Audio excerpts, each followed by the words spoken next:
I'm here with Alexi Gambit, creator of Labo Cine.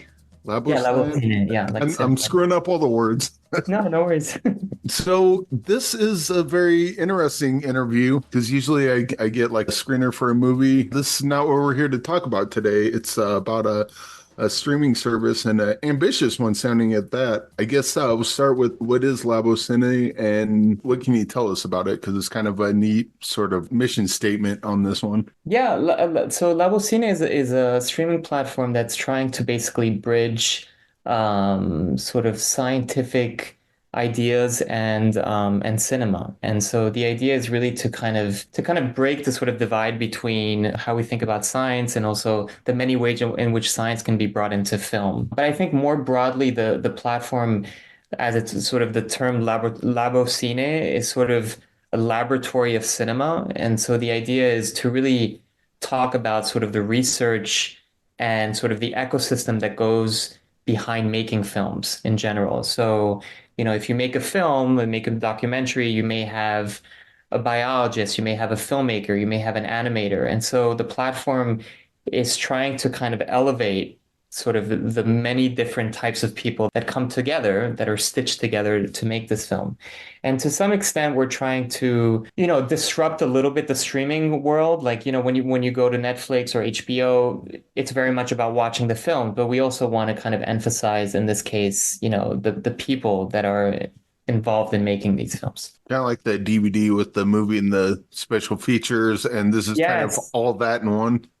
Yes, well, actually, Eric, you're mentioning something really key to the platform because one of the things that we just launched a few weeks ago is called Field Notes, and so that's basically the idea of like bonus features on a DVD. So if you're a filmmaker and you have a film on the platform, you can upload like an article, you can upload, like a DVD commentary about your film, you can upload images, and I think it's really important for, especially in sciences, because the we just want to show that there are many ways of telling science stories. Obviously there's films like Oppenheimer, like Nolan's film. There's there's documentaries, there's experimental work, but there's also the work that's coming out of the actual laboratories, like scientific footage. And so the idea is every month we have a topic. Right now it's about the brain, and we'll show you science fiction, we'll show you animation, we'll show you documentaries, we'll show you like films that are like the Oscar nominated film Eternal Memory about Alzheimer's disease, but we'll also show you short films, a music video from Japan, and also showing you the many different cultures, right? The many different places in the world that are making these types of films. So that's sort of the mission of it. And of course, this is part of the movement called the Science New Wave. You think like something what you're doing here, like, usually scientists will come up with a hypothesis theory, do their tests and whatnot, and then they'll put out the abstract with everything that they did. You think perhaps a short film or feature-length film or documentary of their process could maybe take place of the written form as far as like, here, let me just film what I've done for this test and you can peer review it on your own if you like. Yeah, so we are trying to sort of be to so the idea is that we're both like entertainment, right? So the idea is like showing films and and getting people inspired and sort of celebrating storytelling in cinema, but we also want to sort of document scientific research and to some extent. So the idea is that we flip it basically. So like if you have like an article, if you're a scientist and you have an article, well, we want to see the videos that you're generating, right? So the videos are the key part of it. So if you're doing simulations in astrophysics, if you're trying to like do work in quantum physics or brain imagery, that's what we highlight. And then field notes would lead you to the articles and to other types of information around the films. But the idea is to combine both of those worlds, right? To combine a fiction movie like Oppenheimer and the scientific research so that people understand that this is all visual material, and this is all addressing one specific topic. In this case, the March issue is about the brain, but that's sort of the goal, is to kind of break that divide.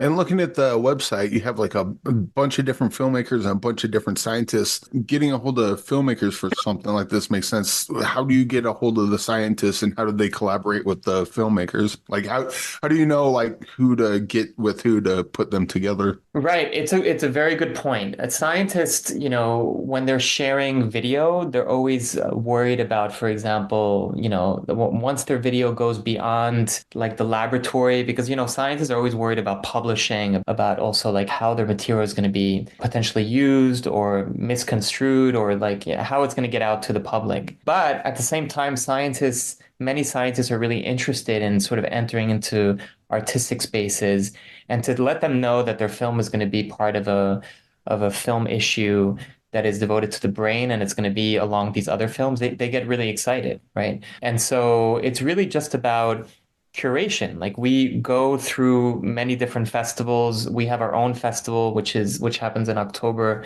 called the Science New Wave Festival. And so we start curating, if the topic is around extinction, or if it's about the brain, or if it's about our February issue was about the kiss, the cinematography, like how kisses have been documented in cinema. And we invite them, we let them know that their film is going to be there for 30 days for the month of whatever month we're selecting. And but our goal, and you make a good point, is to get scientists to be more comfortable entering into these film environments, right? Because we not only want scientists to be advisors and mentors on these films, but we want them to be actively involved in making films. And I think it's really important. You'll notice that many of the big shows on TV, I don't know, like Breaking Bad or The Big Bang Theory, or the films that were at the Oscars, like Oppenheimer, you'll notice that people are really interested in these topics. And so I think it's really important. What kind of curation do you have with this? Is this just anyone who wants anything, or like do you kind of put the brakes on any sort of like crystal healing sort of thing, or? Yeah. So basically the Science New Wave, which is sort of the movement that's behind all of this, we celebrate the many forms, so it can be science fiction, it can be animation, documentary, but the important aspect is there's a submission process, right? Like people submit films, we review them. We definitely want to make sure that, you're not falsifying data, or you're not sort of misconstruing, or you're not sort of exaggerating like the stereotypes that exist about scientists, like the mad scientist. We're That. trying to break these conventions. And so, there's a team, like a selection committee, that watches these films, and we think about these what I just mentioned, these criteria for the selection, but we're also thinking about it in relationship to the issue. Like, does it fit what we're trying to do with this particular issue? But we show pretty amazing, crazy content, from like a music videos to experimental films to documentaries. So the scope is pretty broad.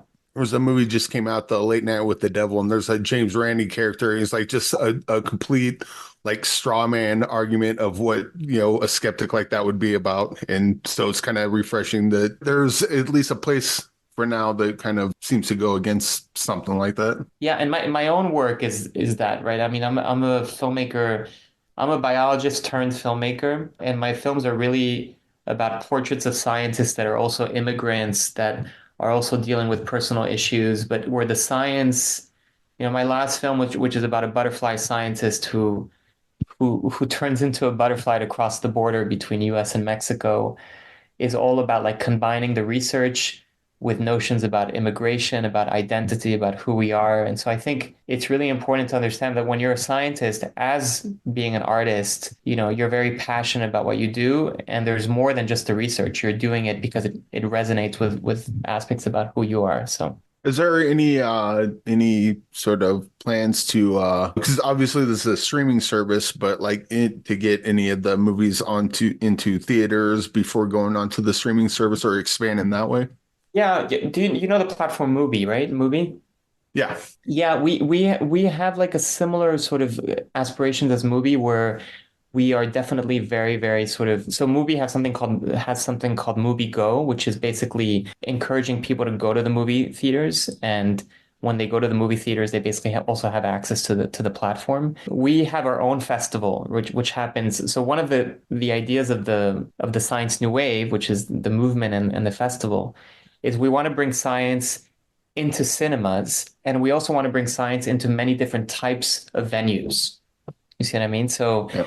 like we want to bring it out of like, so we want to bring it into bars, into movie theaters, into public spaces. So we do it already with the festival, where the festival happens and then some of those films end up on the platform. But we're you're like in the midst of like like talking to different venues about kind of collaborating and giving access. And you know, the other thing is if you're in a university or if you're at a museum and you have access to the platform, we encourage these places to basically organize screenings and exhibits and installation because I think it's really important to not only show the many ways of science filmmaking, but to also show the many ways in which you can project it, right? Like in different venues. So yeah.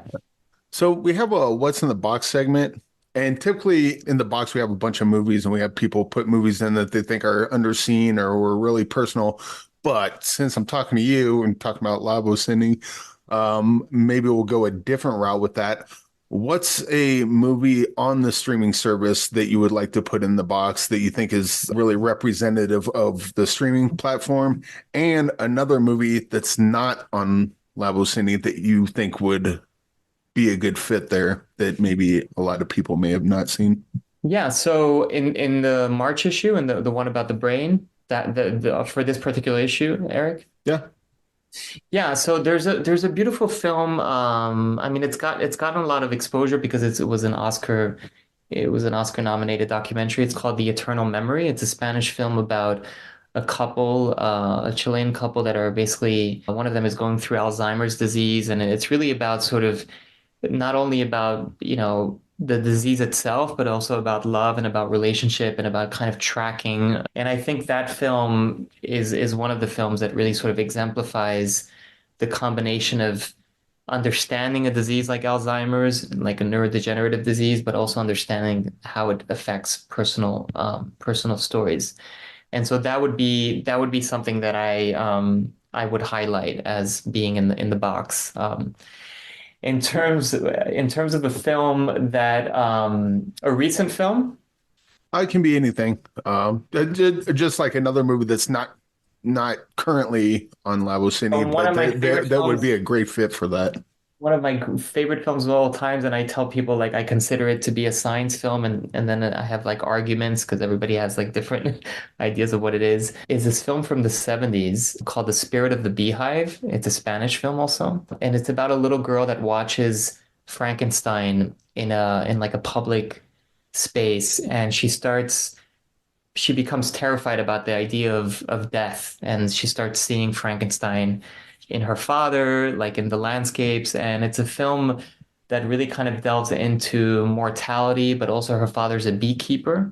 So he basically takes care of bees. And so it's this really beautiful allegory about mortality, about you know, about beekeeping. And it's a film that in a way summarizes what my work and summarizes also the the very notion of what the science new wave is. It's sort of like a mixture of magical realism, science, personal storytelling, and growth. So yeah. All right. Well, haven't heard of either one of those, so or haven't seen any either of those. So those are great picks. I would implore anyone to check out Labocine, LABOCINE.com. And I'm sure we have a bunch of people watching our show that are filmmakers themselves. I'm sure they can go there. You have the submission process for any short. Oh, I guess I should end with that. Would the submission be for completed films, or do you guys develop them as well? Yeah, we have both submissions for completed films, but also works in progress. So the whole idea of like field notes that we mentioned is if you want to submit like a work in progress and you want to just kind of like announce that this film is in progress, we also accept works in progress. Of course, for the actual streaming aspect, the films have to be completed. And once your film is part of the platform, once you sort of join the platform, you're basically a Science New Wave member. And being a Science New Wave member means that you're part of this movement. You know, it's like we consider it as like a film movement, the Science New Wave. So, you know, a little bit inspired by the French New Wave, the idea is to break conventions and stereotypes around scientists in science. And so I think you, Eric, are already part of the Science New Wave. So Woohoo! no, but it's pretty exciting because it's, I think film movements help you also like organize, like kind of it's almost like a campaign around it. It's like the French New Wave and Mumblecore and Dogma 95. So, Yeah, but yeah, I'm very happy to have you in the Science New Wave, Eric. I'm happy to be here, and I'm happy to have you as part of the cinematics. Yeah, thank you for having me. Yeah. Yeah, thanks for coming out, and yeah, everyone check out labocine.com. And this is a really cool idea, and I really hope it takes off, and the people that need to find it, and some of the people that don't need to find it as well. But thank you for joining me, Alexi. Thank you. Thank you so much. And get ready for the next issue is about the eclipse. So it'll be pretty exciting. Nice. Yeah.